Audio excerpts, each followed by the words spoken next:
पुलवामा में हुए आतंकी हमले में पटना के तरेगनाडीह के जवान संजय कुमार सिन्हा भी शहीद हो गए।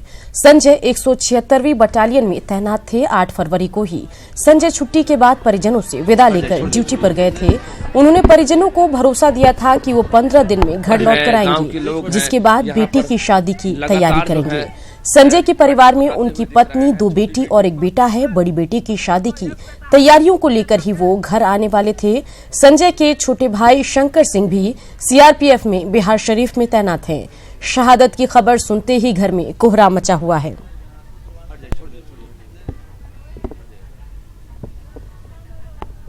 गांव के लोग हैं। तो तरेगना मसौड़ी से संवाददाता रजनीश हमारे साथ जुड़ गए हैं। रजनीश, तारेगना से देखा जाए तो यहां पर संजय कुमार सिन्हा भी शहीद हुए हैं। क्या कुछ उनके परिवार में माहौल है? बड़ी दुख की घड़ी होगी, क्योंकि उम्मीद थी कि संजय आएंगे और अपनी बड़ी बेटी की शादी की तैयारियां करेंगे, लेकिन उन सब के बीच ऐसी खबर का आना, क्या कुछ कह रहे हैं उनके परिजन, बताइए, और आसपास के लोगों का क्या कहना है?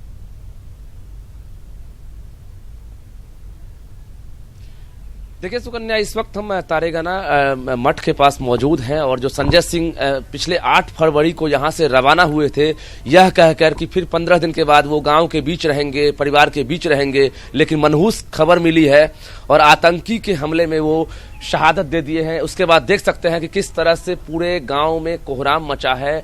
हर लोग यहाँ पर संजय सिंह के परिवार में पहुंच रहे हैं देखने के लिए। परिवार में जो है, जो पत्नी है, 2 बच्ची हैं, उनका रो रो कर बुरा हाल है।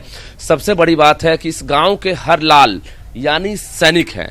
जो ग्रामीण है वो बता रहे हैं कि बीएसएफ से लेकर जो हम सीआरपीएफ के जवान हैं, उनकी संख्या इस गांव में बहुत ज्यादा है। यही वजह है कि हर पिता जो है एक मजबूत दिल वाला पिता है और आंख से आंसू निकालना भी चाहता है, लेकिन देश के लिए जो है कहीं ना कहीं जिस तरह से आज पूरा गांव गर्व कर रहा है, वहीं आतंकी को लेकर गुस्से में भी है कि सरकार को अब कड़ा एक्शन लेना चाहिए। इस वक्त आपको दिखा रहे हैं कि पूरे परिवार में किस तरह से कोहराम मचा है। संजय सिंह का ये घर है और 2 भाई हैं और 2 भाई में सबसे बड़े भाई संजय सिंह थे। छोटे भाई भी सीआरपीएफ के ही जवान हैं, बिहार में ही पोस्टेड हैं।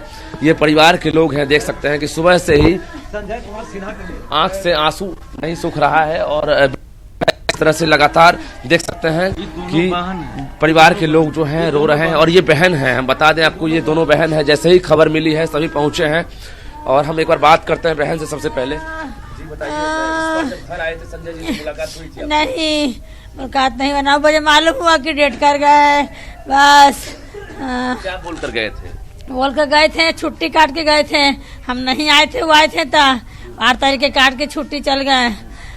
फिर घटना घट गई। इस घर में शहनाई की तैयारी चल रही थी, बेटी के हाथ पीले होने वाले थे। संजय सिंह बड़ी बेटी की शादी करने के लिए 15 दिन बाद अपने गांव वापस लौटने वाले थे, लेकिन 8 फरवरी को जब वो रवाना हुए तो वो फिर दोबारा वापस नहीं लौट सके और अपने कैंप से पहुंचने से पहले वो आतंकी के निशाने पर हो गए और शहीद हो गए। देख सकते हैं ये घर है और इस घर में किस तरह से पत्नी जो है उनकी स्थिति खराब है। सुबह से ही बिल्कुल रोना धोना इस परिवार में लगा हुआ है। हर कोई जो है ढाढ़स बनाने में जुटा है। जो महिलाएं हैं आसपास की, वो लगातार संजय सिंह नाम है और देख सकते हैं कि जो पत्नी है वो किस तरह से लगातार बात करते हैं। कुछ और लोग हैं, उनसे हम बात करते हैं कि ये माँ है, हम माँ से ही बात करते हैं। का कुछ कर थे? 8 फरवरी को आए थे। हाँ, 8 फरवरी के गेले, 8 फरवरी के 8 तारीख के गेले ही है। शादी की तैयारी चल रही है? हाँ, शादी बच्ची के कर रहा है, लड़का रखेंगे। क्या मांग करेंगे सरकार से? 2 लड़के। हाँ, शादी करना है बाबू, शादी। देख सकते हैं कि हर कोई जो है यहाँ ढाढ़स बंधाने में जुटा हुआ है। गांव के लोग जो है नाराज हैं कहीं ना कहीं, जिस तरह से सरकार का जो देख सकते हैं जो बेटी है, ये बड़ी बेटी है रूबी, इन्हीं की शादी होने वाली थी और जो हालात है इस परिवार में, लगातार जो है खबर मिलने के बाद इस परिवार में जो है हर कोई रोता बिलखता दिख रहा है। कोहराम मचा हुआ है। और बेटी को इंतजार था कि पिता आएंगे। 15 दिन के बाद रिश्ते तय किए गए थे और शादी होने वाली थी, लेकिन एक इतनी बड़ी खबर आई है, एक मनहूस खबर आई है, जिसके बाद जो है इस परिवार में और गांव के लोग जो हैं लगातार अचंभित हैं, हैरान हैं कि ये क्या हो गया है। और पिताजी हैं, देख सकते हैं, ये वृद्ध पिता हैं। इस पिता को लोग ढाढ़स बनाने के लिए लगातार आ रहे हैं। अधिकारी भी पहुंचे हुए हैं, डीएसपी खुद मौजूद हैं, एसडीओ यहाँ के सदर एसडीओ भी मौजूद हैं। हम बात करते हैं यहाँ के जो अधिकारी हैं, उनसे भी बात करेंगे, इनके पिता हैं उनसे भी हम बात करते हैं कि इस बार जो संजय जी आए थे, संजय जी इस बार आए थे, क्या कहा? आया था सर, संजय गया छुट्टी में, एक जगह शादी के लिए गया था, तो वहाँ से बातचीत हुआ था। तो ओकर बाद 21 से हमको बदली हो गया है नागालैंड, 4 साल हो गया श्रीनगर। तब वो आवेंगे ना तो छुट्टी में क्लियर करेंगे। एक 2 रिलेशन वाले फोन भी उससे कल है बात है, कल है 9 बजे तो हाँ आ रहे हैं। न्यूज जब देख रहे थे तो ये मैंने जो हुआ जो हमको श्रीनगर जाए जम्मू से उसका गुरबाद भरा किया। तब हम घर में पूछा से संजय चला गया है श्रीनगर के, अभी जम्मू में है, तो ना आज जाने वाले हैं 9 बजे भोरे हमको फोन मिला है। माँ गई हुई थी ना, बच्ची के शादी थी तो वहाँ भी फ़ोन किया कि माँ हम आज चल जाएंगे तो फ़ोन करेंगे। उसी के बीच में हम न्यूज देखे तो हम कहे कि गाड़ी तो अथी हो गया, उड़ा दी से नगर अथी। तब हम कहे कि तो गाड़ी मैंने ख़त्म हो गया। संजय तब फ़ोन किए कंट्रोल रूम, तो कहे कि कन्फर्म हो के कहेंगे।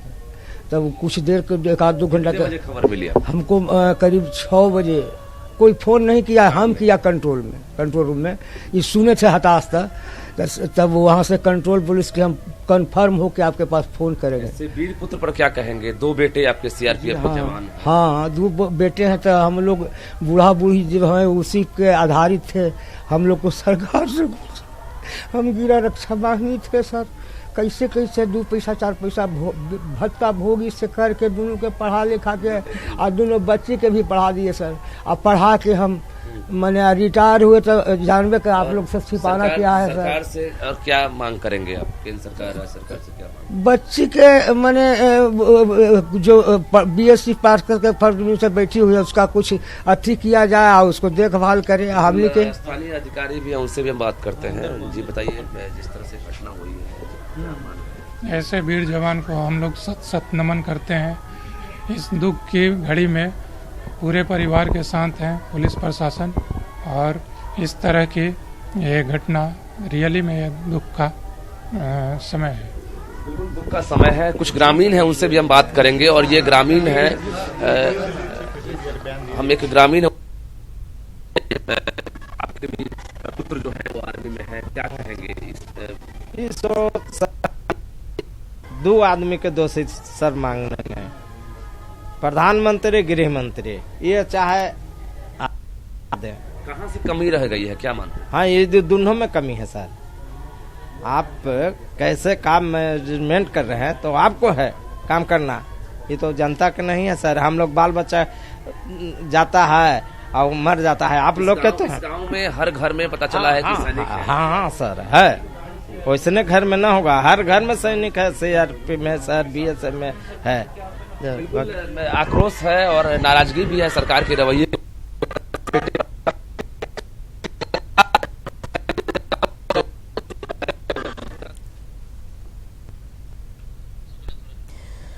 तो संवाददाता रजनीश हमारे यहाँ पर मौजूद हैं, जहाँ ये पूरा परिवार है। और अगर बात करें इस परिवार की तो मातम का माहौल है, लोग परेशान हैं और उम्मीद लगाए बैठे हैं गृह मंत्री और प्रधानमंत्री नरेंद्र मोदी से कि इस पूरे घटनाक्रम के बाद जरूर कोई बड़ा एक्शन लिया जाएगा। बता दें कि इस हादसे के बाद जिस परिवार ने अपना बेटा खोया है उस घर में मातमी सन्नाटा पसरा हुआ है। इसके अलावा पूरा देश जो है वो आक्रोशित है और उम्मीद कर रहा है कि केंद्र सरकार कोई बड़ा कदम उठाएगी। बता दें कि पुलवामा हमले में पटना के तारेगना डी के जवान संजय सिन्हा शहीद हुए हैं। 176वीं बटालियन में तैनात थे संजय 8 फरवरी को छुट्टी से ड्यूटी पर लौटे थे और बहुत जल्द अपने घर वापस आने वाले थे अपनी बेटी की शादी के लिए। क्या लग रहा है कि अब दुश्मन को जवाब देने की बारी आ गई? इसमें कहने की बात है, इसमें भी अगर कहना पड़े तो बहुत दुख की बात है कि कहना पड़े। एक आतंकवादी हमारे घर में घुस के हमारे इतने जवानों को शहीद करके चला जाता है और सरकार को कहने से पहले एक्शन लेना चाहिए ताकि आम जन ये महसूस कर सके कि हम सुरक्षित हैं इस देश में। आज हमारे शहीद संजय जी का जो पुलवामा में जो घटना घटा बहुत दुखनीय स्थिति है और यहाँ के आम जनों में बहुत दुख है इस बात का कि हमारे देश का सैनिक मारा जा रहा है और सरकार हाथ पर हाथ धरकर बैठा हुआ है। और मैं खास करके सरकार से आग्रह करूंगा कि इसका करारा जवाब पाकिस्तान को देना चाहिए। बिल्कुल करारा जवाब जो है हमारे पड़ोसी मुल्क यानी जो दुश्मन है पाकिस्तान को देना चाहिए। लगातार जो गुस्सा है आक्रोश है वो दिख रहा है और इस तरह से एक गांव से जो लाल है वो शहीद हो गए, देश की सुरक्षा करते करते वो शहादत दे दिए। अब जो है लोग यही बता रहे हैं कि सरकार को अब कड़ी लड़ाई लड़नी होगी और उस दुश्मन के जो दुश्मन है जो आतंकवादी है उनको अब खात्मा करना होगा, क्योंकि जिस तरह से कायरता का उन्होंने परिचय दिया है हमारे जो सैनिक हैं उन्होंने शहादत दी है। बिल्कुल गर्व है रजनीश, हमें सैनिकों की शहादत पर नजर बनाए रखिए। पुलवामा में सीआरपीएफ के काफिले पर हुए आतंकी हमले में गुमला का भी एक जवान शहीद हो गया है। जवान विजय सोरेन की शहादत की खबर से परिजन गम में डूबे हैं। पूरे गांव में मातम का माहौल है। शहीद के गांव का जायजा लिया हमारे गुमला संवाददाता सुशील ने। अभी हम झारखंड के उस वीर शहीद विजय सोरेन के घर पे हैं जिन्होंने जम्मू कश्मीर में जो पुलवामा में जो आतंकी हमला है उसमें शहादत गवाई है। उनकी माँ है, माँ को देख रहे हैं कि माँ उनकी तस्वीर को लेकर हाथों में रो रही है कहीं ना कहीं और इनको इंतजार था, अपने बेटे से गले लगने की इंतजार थी। लेकिन अब ये बोल रही कि ये दुखदाई पल उन्हें कैसे ये मतलब क्या उनकी किस्मत है कि जिस बेटे से वो मिलना चाहती थी उस बेटे की तस्वीर हाथ में आ गई और बेटा कहीं ना कहीं शहीद हो गया। तो काफी दर्दनाक यहाँ क्षण देखने को मिल रहा है। गांव के अन्य लोग भी आ रहे हैं, पूरा गांव में मातमी माहौल बना हुआ है और हालांकि इनका स्पष्ट कहना है कि इनका बेटा देश के काम आया है। इस बात की संतुष्टि है, इस बात का गौरव भी है, लेकिन मां ने जिस बेटे को खोया है उसका दुख का जो आंसू वो रुकने का नाम नहीं ले रहा। न्यूज 18 के लिए गुमला बसिया के फटसमा गांव से सुशील कुमार सिंह। 2019 में देश पर हुए सबसे बड़े आतंकी हमले से पूरा देश गुस्से में है। झारखंड के मुख्यमंत्री रघुवर दास और राज्यपाल द्रौपदी मुर्मू समेत सभी राजनेताओं ने शहीदों को नमन किया है और उनके परिवार के प्रति संवेदना व्यक्त की है।